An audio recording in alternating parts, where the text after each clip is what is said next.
नमस्कार दोस्तों। क्या आपने कभी रात के आसमान की ओर देखकर खुद से ये सवाल पूछा है, इतने विशाल ब्रह्मांड को आखिर कौन चला रहा है? सूरज रोज क्यों उगता है? चांद अपनी कलाएं क्यों बदलता है? अतुएं अपने समय पर क्यों आती जाती हैं? और सबसे बड़ा सवाल, क्या सचमुच इस पूरी सृष्टि के पीछे कोई ईश्वर बैठा है जो हर चीज को नियंत्रित कर रहा है, या फिर यह संसार किसी व्यक्ति की इच्छा से नहीं बल्कि कुछ शाश्वत नियमों के अनुसार स्वयं चल रहा है? दोस्तों, आज का विषय केवल धर्म का विषय नहीं है। यह विषय है जीवन, प्रकृति, कर्म और कारण परिणाम के उस सिद्धांत का जिसे भगवान बुद्ध की शिक्षाओं में अत्यंत महत्वपूर्ण स्थान मिला। और इस वीडियो के अंत तक हम समझेंगे कि प्रतीत्य समुत्पाद आखिर क्या है और यह हमारे जीवन को समझने में इतना महत्वपूर्ण क्यों है। लेकिन आगे बढ़ने से पहले, अगर आपको ऐसे ज्ञानवर्धक वीडियो पसंद है तो वीडियो को लाइक करें, चैनल को सब्सक्राइब करें और बेल आइकन को दबाना न भूलें। आखिर संसार चलता कैसे है? बुद्ध के समय में भी लोगों के मन में यही सवाल था। यदि कोई परम सत्ता हर चीज को नियंत्रित नहीं कर रही तो फिर यह संसार किस नियम से चल रहा है? बुद्ध का उत्तर था, संसार को समझने के लिए किसी अदृश्य नियंत्रक की कल्पना करने के बजाय उसके कारणों और परिस्थितियों को समझो। यहीं से आता है एक महत्वपूर्ण सिद्धांत, प्रतीत्य समुत्पाद। सरल शब्दों में इसका अर्थ है, जब यह होता है तब वह होता है, जब यह उत्पन्न नहीं होता तब वह भी उत्पन्न नहीं होता। अर्थात कोई भी घटना बिल्कुल अकेले और बिना कारण के नहीं होती। एक छोटे से बीज को देखिए। जब आप मिट्टी में एक बीज बोते हैं और उसे पानी, मिट्टी, प्रकाश तथा उचित परिस्थितियां मिलती है तो धीरे धीरे अंकुर निकलता है। अंकुर से पौधा बनता है, पौधे से वृक्ष बनता है, वृक्ष से फूल और फल आते हैं। लेकिन यदि आवश्यक कारण और परिस्थितियां ही न हो तो परिणाम भी नहीं आएगा।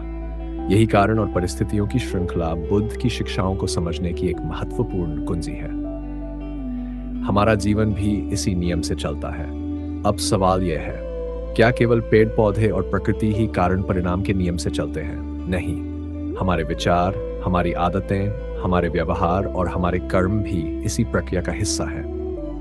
जब मन में क्रोध पैदा होता है तो उसके बाद शब्द बदल जाते हैं, शब्द बदलते हैं तो व्यवहार बदलता है, व्यवहार बदलता है तो रिश्तों पर प्रभाव पड़ता है, और धीरे धीरे वही छोटी सी मानसिक अवस्था हमारे जीवन में बड़े परिणाम पैदा कर सकती है।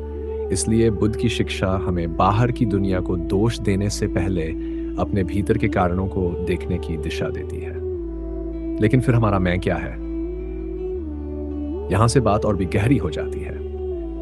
बुद्ध ने मनुष्य के अनुभव को 5 स्कंधों के माध्यम से समझाया: रूप, वेदना, संज्ञा, संस्कार और विज्ञान। हम इन बदलते हुए अनुभवों को एक साथ जोड़कर एक स्थायी मैं की धारणा बना लेते हैं। लेकिन बुद्ध की शिक्षा में कोई स्थायी अपरिवर्तनीय आत्मा मानने की धारणा स्वीकार नहीं की जाती। इसे समझने के लिए एक दीपक की लौ को देखिए। हमें लगता है कि लौ वही है, लेकिन हर क्षण उसमें ईंधन जल रहा है, ऊर्जा बदल रही है और लौ की अवस्था बदल रही है।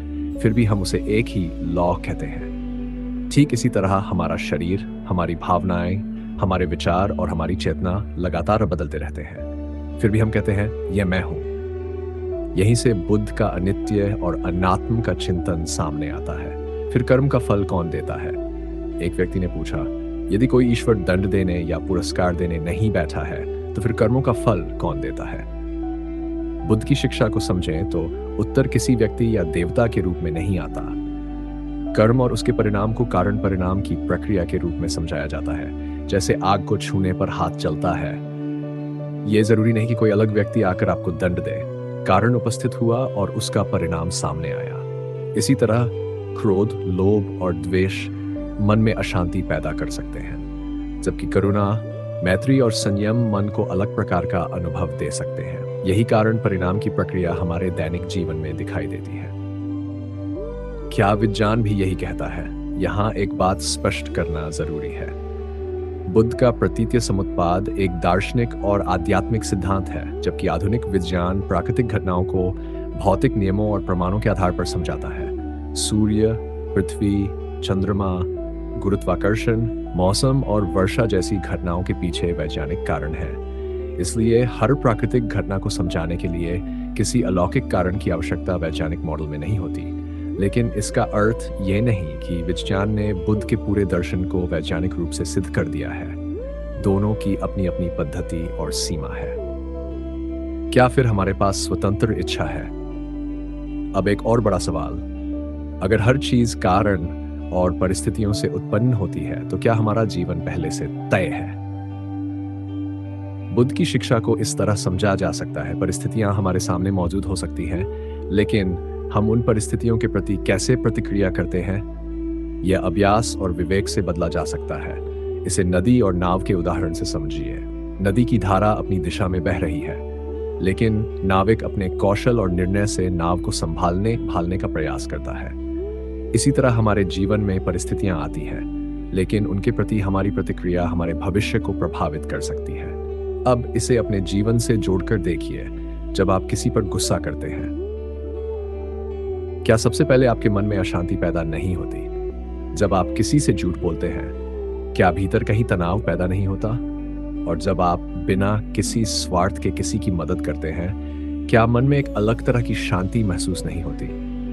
यही वह जगह है जहां दर्शन केवल किताब में नहीं रहता, वह आपके अनुभव का हिस्सा बन जाता है। बुद्ध की शिक्षा का सबसे बड़ा संदेश, बुद्ध की शिक्षाओं को समझने का उद्देश्य केवल यह तय करना नहीं था कि ईश्वर है या नहीं। उनका मूल उद्देश्य था दुख को समझना, दुख के कारण को समझना और दुख से मुक्ति का मार्ग खोजना। यही कारण है कि प्रतीत्य समुत्पाद को केवल ब्रह्मांड कैसे बना वाले सवाल तक सीमित करना सही नहीं होगा। यह हमारे अनुभवों, इच्छाओं, आसक्तियों और दुख की उत्पत्ति को समझने का भी गहरा तरीका है। तो अगली बार जब सूर्योदय देखें, सिर्फ ये मत सोचिए कि सूरज निकल आया। एक क्षण रुकिए, प्रकृति में काम कर रहे असंख्य कारणों और परिस्थितियों को देखिए। एक बीज को देखिए, एक पेड़ को देखिए, अपने विचारों को देखिए, अपने व्यवहार को देखिए और खुद से पूछिए, मेरे आज के कौन से कारण मेरे आने वाले कल का परिणाम बना रहे हैं? क्योंकि शायद यही इस शिक्षा का सबसे व्यावहारिक संदेश है। अपने जीवन में बेहतर परिणाम चाहते हो तो बेहतर कारण पैदा करो। अंतिम संदेश दोस्तों, बुद्ध की शिक्षाओं को समझने का अर्थ किसी एक विचार को आंख बंद करके स्वीकार करना नहीं है, बल्कि अपने अनुभव को देखना है, अपने मन को देखना है, अपने कर्मों को देखना है और यह समझना है कि हमारे जीवन में बहुत सी चीजें कारणों और परिस्थितियों की श्रृंखला से उत्पन्न होती है। यही प्रतीत्य समुत्पाद की गहराई है। अब आप बताइए, क्या आपको अपने जीवन में कारण और परिणाम की यह श्रृंखला दिखाई देती है? अपने विचार कमेंट में जरूर लिखिए। अगर वीडियो पसंद आया हो तो लाइक करें, चैनल को सब्सक्राइब करें और इसे अपने दोस्तों के साथ शेयर करें। मिलते हैं अगली वीडियो में। तब तक अपने मन में करुणा रखें, अपने कर्मों को देखें और अपने जीवन को समझने की कोशिश करते रहें। धन्यवाद।